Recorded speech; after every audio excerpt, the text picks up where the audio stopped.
bom estar aqui com vocês, que prazer, né, poder falar um pouquinho, passar uma visão, uma reflexão, né, dentro aí da educação. Meu nome é Lilian Lana, hoje eu sou psicoterapeuta, eu sou psicopedagoga e eu quero contar essa história, né, de como que eu cheguei até aqui e o que isso tem a ver com o projeto de vida e o que isso tem a ver com a educação. Então a minha história começou quando, né, ali com uns 20 anos, mais ou menos, eu fui fazer um curso de graduação, tentei algumas vezes e acabei fazendo um curso de geografia, licenciatura. Ali começou o meu primeiro olhar para a educação, meu primeiro olhar, né, assim, o que é isso, professor-aluno, enfim, fiquei apaixonada com o curso, foi um curso fantástico, fizemos muito trabalho de campo, conheci muita gente e tal, foi um curso fantástico. E no meio desse curso, como a gente tem que fazer aquelas horas, né, extracurriculares, eu fui dar aula numa escola. Confesso que sem muita noção do que seria aquilo, né, eu era ainda bem jovem, e eu fui dar aula para o ensino médio. E chegou lá, era uma realidade muito diferente do que a gente vê na universidade, né?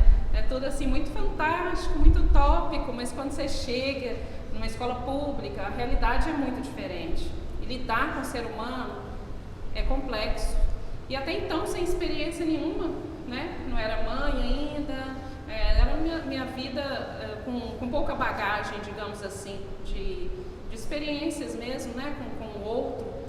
E ali começaram os primeiros desafios, né? De lidar com adolescentes, que já é uma fase em que eles estão passando por momentos, né? Por conflitos.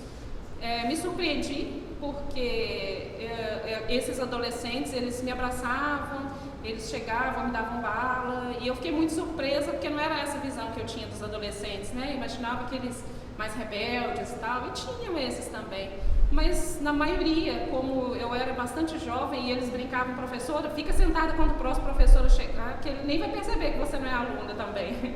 Então foi uma linguagem, né, assim, muito próxima, onde eu também tinha saído há muito pouco tempo daquela escola que eu fui lecionar na mesma escola na qual eu estudei a minha vida inteira, particularmente, assim.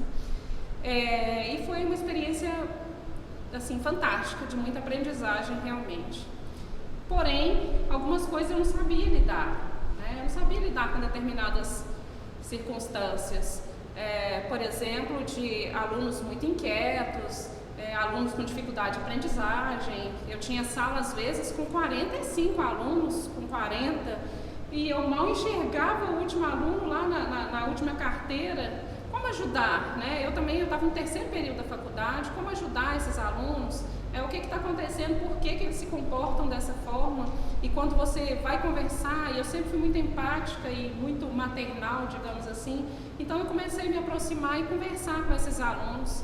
E até que um dia me chocou muito uma história que eu ouvi, né, de uma menina que ela tinha muito contato com os meninos e as supervisoras, a coordenação, sempre, né, ali preocupada com esse contato. E essa menina me falou assim, professora, eu sou o saco de pancada do meu pai, mas eu sou apaixonada por ele. E o melhor dia da minha vida foi um dia que eu desmaiei e quando eu acordei eu estava no colo dele, estava nos braços dele, foi o melhor dia da minha vida. Então, naquele momento eu compreendi que o comportamento dela naquela busca pela figura masculina, pelos meninos, estava voltado para essa situação do pai mal resolvida, de tanta busca, de tanto desejo que ela tinha dessa figura do pai na vida dela. Eu tive 2 períodos de psicologia na faculdade. Não é suficiente para você entender muito bem essas coisas, mas a gente começa a despertar para isso. Então eu dei aula naquele ano inteiro, né? A supervisora brincou comigo e ela falou, Lília, você tá igual a galinha com os pintinhos. Onde você senta, os meninos vão, senta do seu lado. E eu passava, às vezes, hora do recreio lá fora, batendo papo com eles, tal. E eu me apeguei, eram 5 turmas, e eu me apeguei, né, mais com uns. Tempos depois, eles me mandavam mensagem, professor, passei no vestibular, tô fazendo tal coisa. Lembra que você falava que ia dar certo, que eu ia conseguir? Então, essas relações, elas foram mexendo muito comigo. E o que aconteceu? Pouco depois, aí eu saí da faculdade, não fui dar mais aula, tive o meu filho Davi no meio da faculdade, então depois eu fui me dedicar à maternidade. Só que um tempo depois eu resolvi fazer uma pós-graduação e quando eu fui observar que tipo de curso, na verdade, que eu queria fazer, eu encontrei a psicopedagogia. E lá eu achei algumas respostas, né, que eu penso, poxa, se eu tivesse tido esse curso antes, eu poderia ter ajudado mais aqueles alunos naquela época. E quando eu fiz a psicopedagogia e conheci sobre transtornos, né, conheci mais especificamente sobre cada ser ali, cada aluno, cada indivíduo, eu me apaixonei e abracei a causa, né, e é essa visão assim que eu quero passar, porque a gente, enquanto professores, né, hoje há muito tempo eu não estou na sala de aula, eu atendo no consultório, mas a minha luta é por esses meninos que têm essas necessidades educacionais especiais. Porque muitas vezes, e dando consultoria em escolas e palestra em escolas, às vezes alguns professores me falam: Lília, se eu soubesse disso antes, se eu tivesse aprendido isso antes, porque nas universidades a gente não aprende muito sobre transtornos, né? E a gente não sabe como lidar com isso. Então hoje, onde está explodindo, né, o número de TDAHs, de autistas, de disléxicos, muitas vezes o professor não sabe lidar. E o aluno, né, que tem um transtorno desse, ele é visto só como um menino mal educado, como uma mãe que não deu educação para esse menino, como um menino inquieto, chato. Mas eu vejo o outro lado lidando com esses meninos, né?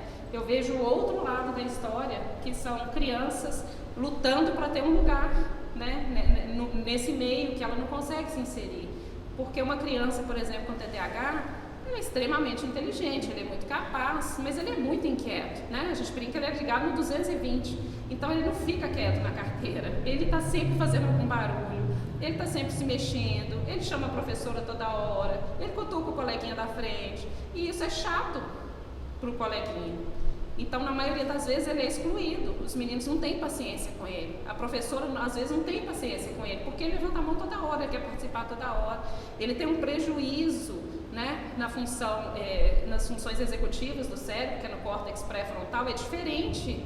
Ele tem um prejuízo, ele não consegue assimilar bem, ele é uma criança que não tem muito bom senso, ele não consegue perceber que ele acabou de levantar a mão e que ele está levantando de novo e que o outro colega também precisa falar. Isso não é ser mal educado, ele não tem essa percepção. E aí? Né? Como que a gente ensina esse projeto de vida, né, para todas as crianças, para os nossos 30 ou 40 alunos, sendo que alguns têm algumas especificidades que a gente não leva em conta? Né? Como que ele se sente pertencente a esse grupo, a essa turma, sendo que ele não tem oportunidade, sendo que cobram dele alguém que ele não é? Né? Eu gosto muito de usar a frase lá do filme do Coringa, né, que ele fala que o problema de ter algum problema mental é que as pessoas querem que você se comporte como se você não tivesse, né? E às vezes eu recebo alguns casos que a criança é autista e a pessoa reclama que ele faz isso e fala: mas ele é autista, esse é ele, é quem ele é, né? E ele não vai mudar, porque nós não estamos falando de comportamento apenas, nós estamos falando de uma estrutura cerebral, de uma estrutura, né, que leva em conta tantas coisas. No caso do autismo, por exemplo, ele tem os 5 sentidos extremamente aguçados. Então o barulho incomoda, ele se autorregula na sala de aula, ele quer sair, ele não consegue ficar lá. É manha? Não é manha. Ele tem, imagina você ouvindo, né, muito mais do que você já percebe os sons. Você fica extremamente cansada. Tem um relato de um autista que fala que quando ele olha nos olhos de uma pessoa, é como se ele tirasse 100 fotos daquela pessoa de uma vez, e que isso é extremamente cansativo, a mente recebendo tantos estímulos, é extremamente cansativo, por isso que eles não fazem muito contato visual. Então, às vezes a gente quer forçar a barra, a gente quer que eles tenham um comportamento que eles não dão conta de ter, né? E aí o autista, por exemplo, às vezes ele se desregula, ele começa a ficar agitado, ele quer sair, ele chora, às vezes tem autista que chora por 2 horas, direto, assim, mesmo que aconteceu o problema, já foi resolvido, mas ele continua chorando por umas 2 horas, mas assim, que parece aquela birra, mas na verdade é o quê? Desregulação, ele está procurando se autorregular de novo. E quanto mais a gente está ali, a gente está cobrando, mas você tem que parar, já foi resolvido, mais ele fica nervoso, mais ele fica agitado. Então falta conhecimento de às vezes pegar essa criança e ir com ela lá fora, né, para que ele saia do foco, porque ele vai para um lugar que tenha silêncio. Ou às vezes ele não consegue ficar 4 horas e meia na escola, às vezes ele consegue ficar 2. Esse é o limite, então tudo bem, ele tem que ser respeitado, né? Em alguns casos, eu já peguei um aluno uma vez que ele chegou para mim, acho que ele tinha 13 ou 14 anos, e ele estava no 3º ano, né? 3ª série antiga. E ele tinha sido reprovado, e o que aconteceu? Saiu da escola. Quando a gente pediu uma avaliação neuropsicológica, essa avaliação foi feita, ele tinha uma deficiência intelectual.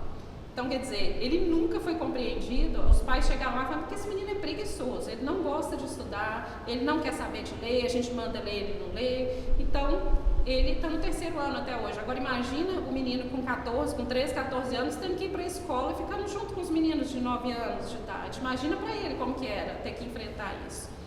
Então, o que eu queria promover, sabe, é a nossa visão, não de cima para baixo, de nós professores com relação aos alunos, mas a visão deles para o mundo, deles para nós, né? Como que é a vida deles, como que eles sentem, como que eles se sentem, né? Como que eles se colocam diante do mundo e como que eles vão achar esse lugar ao sol, porque eles não têm.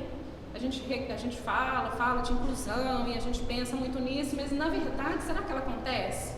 Né? Será que a gente coloca aquele menino autista ali, mas ele, em algum momento, ele é inserido de fato? Porque na hora que vai fazer um trabalho em grupo, todo mundo, não quero fazer com esse menino não, porque ele vai ficar falando demais, ele não vai fazer a parte dele. E os coleguinhas têm culpa também? Não, eles também, né, têm as escolhas, eles também têm a forma de ver a vida. Só que talvez se nós estivéssemos um pouco mais preparados para lidar com isso, a gente conseguiria melhorar, né? A gente tem um outro grupo que passa por isso também, que são as mães, né? Eu tenho mães que chegam lá no consultório chorando, que hoje com um filho autista, com um filho TDAH aí de 15 anos, 16, que chegam na escola e os colegas não querem fazer amizade com ele é totalmente excluído. Ele está na sala de aula, mas é como se ele não existisse. Então tem as festinhas, ninguém convida. Imagina a dor no coração dessa mãe, né, que tem que lidar com isso. Não tem o que ela fazer, por mais que ela tente promover isso, os alunos não aceitam. E aí nessa história toda, né, da psicopedagogia, de me apaixonar por esse cenário todo, me apaixonar por esses meninos, eu costumava falar que talvez eu fosse a única esperança deles, porque quando eles chegavam no consultório e eles me explicavam o que eles faziam, o que eles estavam sentindo, e eu dizia para eles, eu te compreendo, para eles era a melhor coisa do mundo. Né? Para eles era assim, nossa, achei alguém que me entende sério, você não vai me chamar de preguiçosa, não, eu compreendo, eu entendo o que você está passando e eu estou aqui para te ajudar. Nossa, como eles ficaram felizes e como famílias foram transformadas a partir de saber, olha, seu filho não faz isso porque ele é preguiçoso, ele não lê porque ele tem preguiça, é porque ele tem dislexia, e na dislexia ele tem que fazer um esforço muito grande para ler. Então ler um parágrafo com um disléxico é um desgaste de energia gigantesco, né? Porque a codificação das palavras, dos símbolos para ele é muito diferente. Porque se eu coloco aqui a palavra bola, imediatamente vocês olham para a palavra, já tem a imagem, bola, né? Pronto, resolvido. Para o disléxico não, ele tem que juntar tudo, B-O-L-A, formar na cabeça, fazer essa codificação é mais demorado. Então imagine fazer isso com cada palavra de um texto. Né? E aí a gente precisa de adaptação curricular, mas nem sempre as escolas têm conhecimento disso.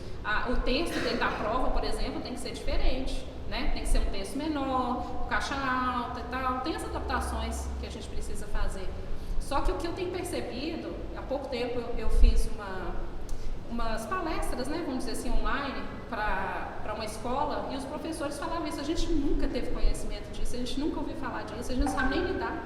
Né? Inclusive com os meninos com transtorno opositivo desafiador, que difícil que é lidar, né? Que parece uma criança que foge às regras totalmente, que desobedece, que insulta, que ofende o professor, que bate no coleguinha. Como lidar com isso? Será que a gente está preparado realmente para entender, né, o que está acontecendo, o porquê que a criança é assim? É porque ela é mal educada? Né? É porque a mãe não deu educação? A mãe sempre sobra dessas. Aí chama a mãe também na escola, né? Todo dia. Tem mãe que chega lá e fala, Lili, eu não sei mais o que fazer, eu sou chamada na escola todos os dias e eu não sei o que fazer com meu filho. Mas o desejo dessa mãe é que o filho dela fosse respeitado, é que o filho dela fosse inserido mesmo, né? Porque se a escola é um modelo de sociedade, né?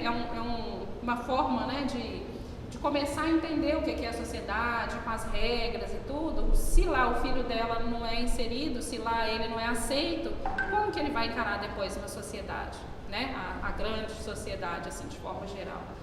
Então, eu queria, né, passar essa visão, e aí tudo corria, né, relativamente bem, eu apaixonada com a minha profissão e ajudando as crianças e tal, feliz da vida por poder ajudar, por poder, para a mãe, na verdade, quando a gente explica, assim, é difícil dar o diagnóstico, mas ao mesmo tempo é um alívio para a mãe, porque ela fala, bom, então agora eu entendo por que meu filho se comporta dessa forma, né, e por que o pai dele não o aceita e tal, tem alguma diferença.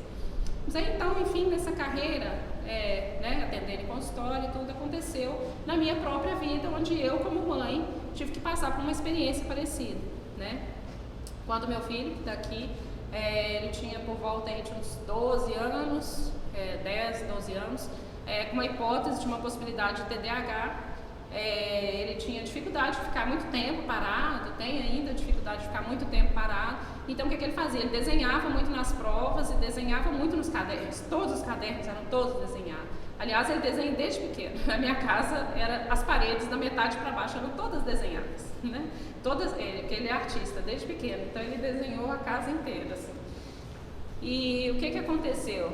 Um dia, né, aí a escola já o conhecia e estava tudo bem, mas teve uma vez que ele chegou em um determinado ano onde um professor começou a não aceitar isso, e na frente da sala ele jogou e falou que estava um lixo aquela prova, que estava um lixo o caderno e tal.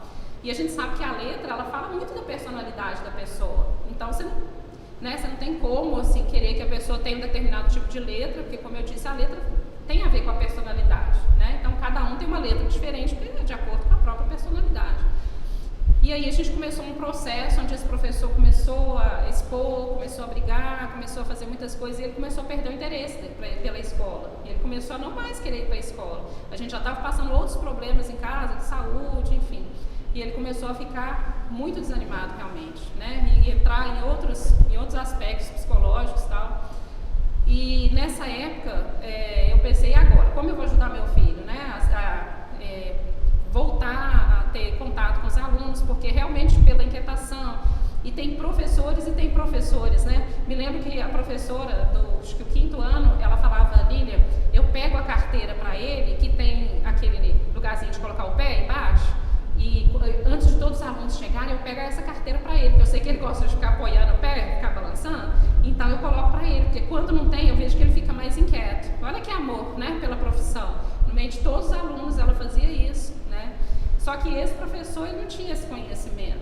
Ele queria levar a ferro e fogo, que o aluno tem que ser padronizado, tem que ter determinados tipos de comportamento. É assim que a gente enxerga a vida às vezes. A gente acha que todos pensam igual a gente, todos tiveram uma história parecida com a gente, mas os alunos, eles têm uma história. Cada um tem uma história. E eles são o que são por causa da história que eles têm. Por causa desde a gestação. Desde a gestação começou a escrever a história daquela criança. Se ele foi planejado, se não foi. Se ele foi, né, se foi um parto tranquilo, se não foi. Né, se o pai foi presente, se não foi. Tudo isso vai interferir depois no comportamento dessa criança. Então eu não posso só chegar para essa criança e falar, você vai ficar quieto, sentado, sem falar, sem interromper, sem falar com seu colega, sem bater no colega. Primeiro eu preciso entender por que ele se comporta dessa forma. Então, enfim, nesse momento onde meu filho também estava passando por isso, eu resolvi escrever um livro, chamei ele, porque ele sempre gostou de desenhar, vamos escrever um livro? Você faz os desenhos, cria os personagens e eu faço a história, né? E aí nasceu então esse livro, que chama Um Clubinho Especial, onde a gente tem aqui alunos, né, conta a história de uma escola, onde esses alunos, e o protagonista é o Pedrinho, cada um desses alunos tem uma necessidade, né? No caso ela é cadeirante, essa daqui é disléxica, o Pedrinho, que representava ele, é TDAH, a gente tem aqui um deficiente visual, a gente tem uma com síndrome de Down, um deficiente físico e a gente tem um autista. Nessa escola, essas crianças começam a contar o que elas passavam, começando pelo Pedrinho, que ele não conseguia às vezes tirar nota boa, porque não prestava atenção, porque ele se envolvia em algumas encrencas por ser muito impulsivo, né? E aí ele criou, né, todos os desenhos, a gente fez o livro e a gente lançou na própria escola. E aí que foi uma reviravolta, assim, né, porque ele, lá na escola teve a noite de autógrafos e tal, e os professores quiseram tirar foto com ele. Esse professor depois ele foi desligado da escola. Então foi um momento que ele começou, hoje ele já tem outro livro escrito. E eu quero mostrar com isso que onde está a potencialidade dessa pessoa. Se ele está desenhando numa prova, no caderno, não é melhor a gente aproveitar isso do que a gente tirar isso dele, que talvez é a forma com que ele se expresse, né?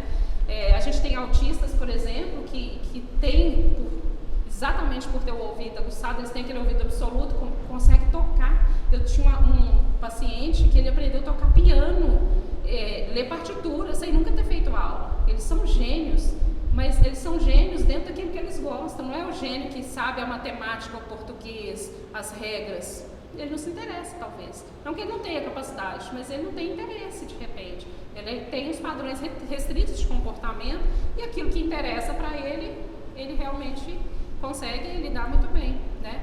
Então, a gente aproveitou essa potencialidade virou um talento. Hoje ele faz design gráfico, né? Ele está sempre envolvido com desenho, com alguma coisa assim, que talvez poderia ter sido paralisado naquele momento, né? Por causa de uma incompreensão ou talvez de não saber lidar. E o que eu falo é que nós, professores, ou eu como psicopedagoga, a gente tem uma importância fundamental na vida dessas crianças e desses alunos.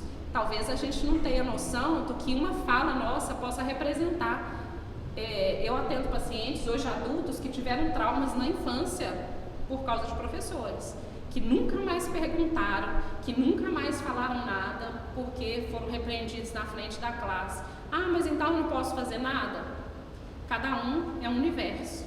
Então a gente tem que entender o que é importante para aquele aluno, né? Tem, por exemplo, na região que eu trabalho, a gente tem pacientes, por exemplo, que o pai está preso e o menino tem muita vergonha, ele não quer que os colegas saibam disso. Aí ele chega para mim, às vezes, falando que tem uma dificuldade de aprendizagem, mas na verdade, às vezes ele não tem uma dificuldade de aprendizagem, ele tem uma questão emocional. E aí, por isso que eu virei psicoterapeuta, que eu fui buscando novas formas de conseguir ajudar essas crianças, porque eu vi que só entender dos transtornos não era suficiente, muitas das coisas eram emocionais, né? E precisavam de muito mais conhecimento.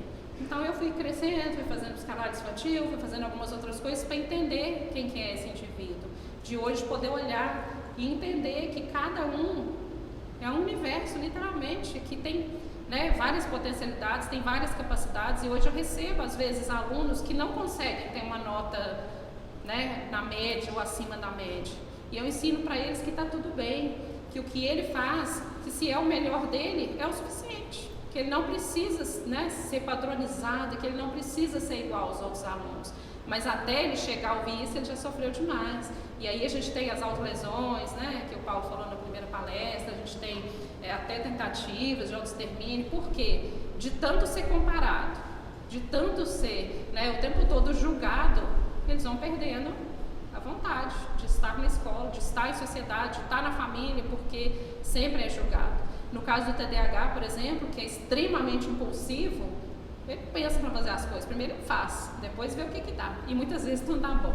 Então, ele acaba sendo muito julgado, ele acaba sendo chamado a atenção o tempo todo, e isso vai trazendo uma autoestima extremamente baixa.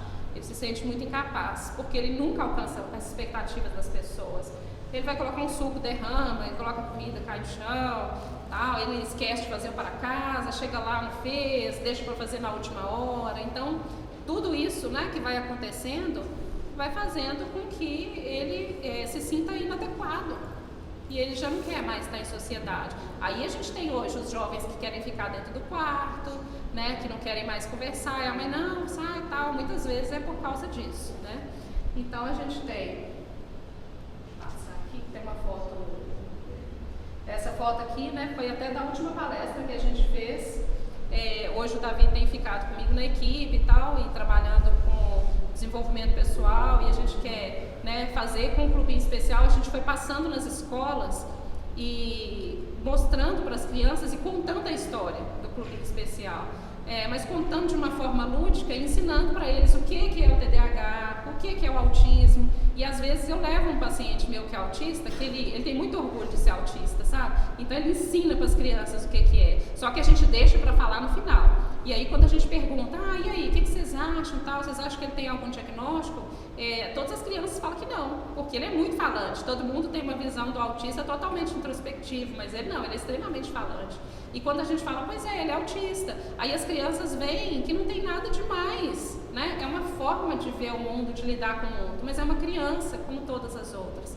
Eu tinha uma mãe que ela falava que quando ela descia e colocava o filho dela no parquinho, as outras mães tiravam os filhos, porque criou-se uma mentalidade que o autista é agressivo. Gente, eles estão extremamente dóceis, eles são até inocentes e ingênuos demais, né? Às vezes os coleguinhas tomam lanche, fazem algumas brincadeiras, eles têm dificuldade de entender a realidade, né? Assim, de entender se não for algo muito concreto. Então, se você faz uma brincadeira, o autista não entende, ele não percebe o que é realidade, o que é uma gozação. Ele é muito ingênuo nessa parte, né? Se você oferecer alguma coisa, possivelmente ele aceite, porque ele realmente tem dificuldade, né? Por causa de neurônios espelho e tal, uma série de coisas que a gente entraria na parte da neurociência para falar, mas ele tem essa dificuldade. Mas eles são, na maioria das vezes, muito dóceis. E tem um documentário maravilhoso que eu indico, chama iCarly, né? Que fala de uma jovem que ela tinha um autismo severo e ela não falava, era não verbal, mas um dia ela escreve no computador algumas palavras, ela escreveu dor, ela escreveu socorro, e aí os pais e as pessoas que estavam ao redor entenderam que ela sabia digitar, que ela conseguia se comunicar, e eles falaram para ela que eles só iam responder se ela se comunicasse digitando. E ela começou a falar tudo através da digitação do computador, e ela escreveu um livro sobre o autismo, e ela explicou o que ela sentia, que às vezes ela se debatia, que parecia que tinha milhões de formigas subindo pelas pernas dela, que ela batia a cabeça, que às vezes parecia que a cabeça ia estourar. Então, a gente precisa demais prestar atenção nisso, de entender quem são eles, né? O que eles sentem, porque a gente está pensando,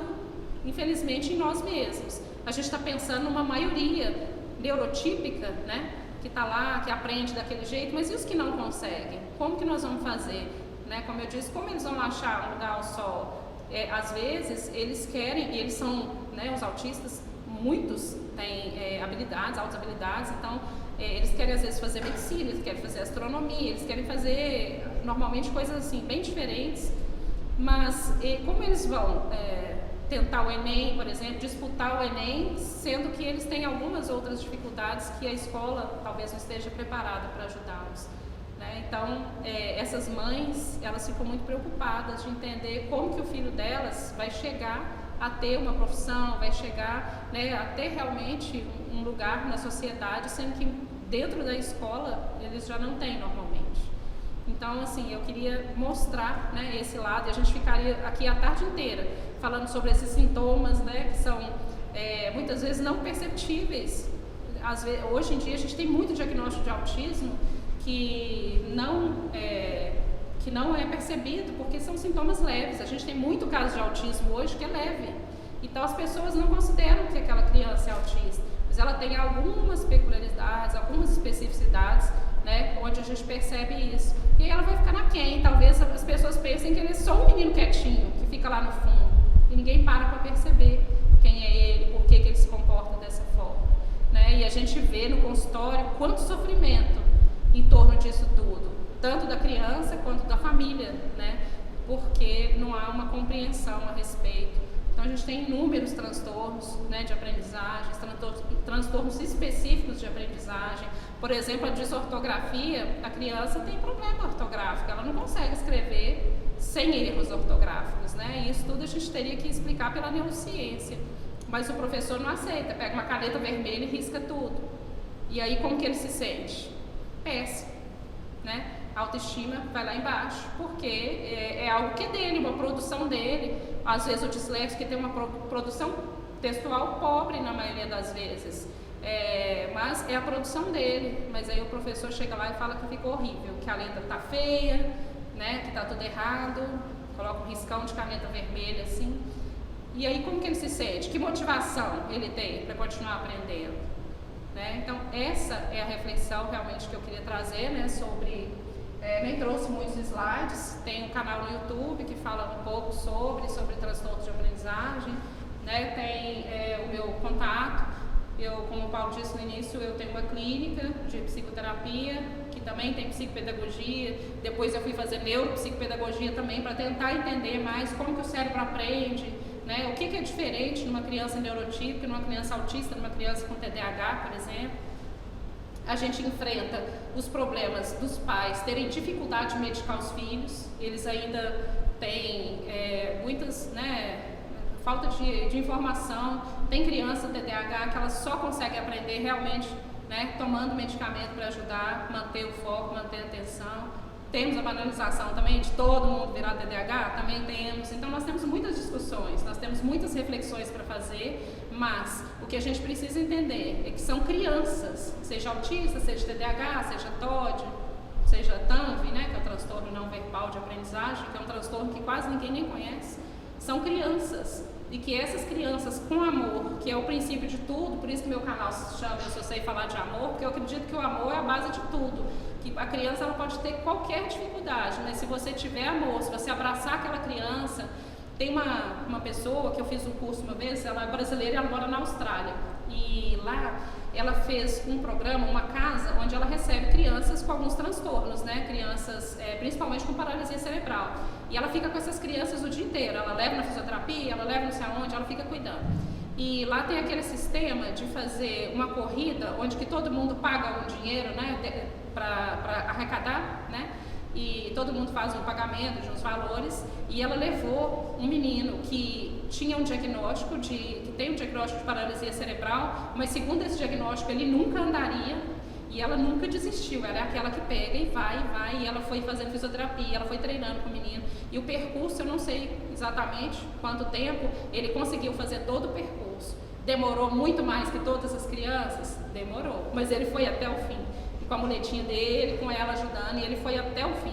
Então a gente só precisa acreditar, porque se a gente não acreditar neles, talvez aquela história, né, das 100 ovelhas, de deixar as 99 e buscar um, porque às vezes o resto da sala está indo bem, está conseguindo acompanhar, mas e aquele um, ou aqueles 2 ou 3 que estão lá, que tem uma dificuldade de aprendizagem, né? Como que nós vamos fazer com ele? Como que nós vamos buscar recurso? A família tem recurso para pagar um psicopedagogo, uma psicoterapia? Talvez não tenha. E aí entra o professor com 1001 utilidades que tem ser o psicólogo, o psicopedagogo daquela criança, né? De tentar fazer uma atividade que seja, né, mais adequada, que consiga mostrar para ele que sim, ele é capaz e ele vai conseguir, né? Então, basicamente é isso.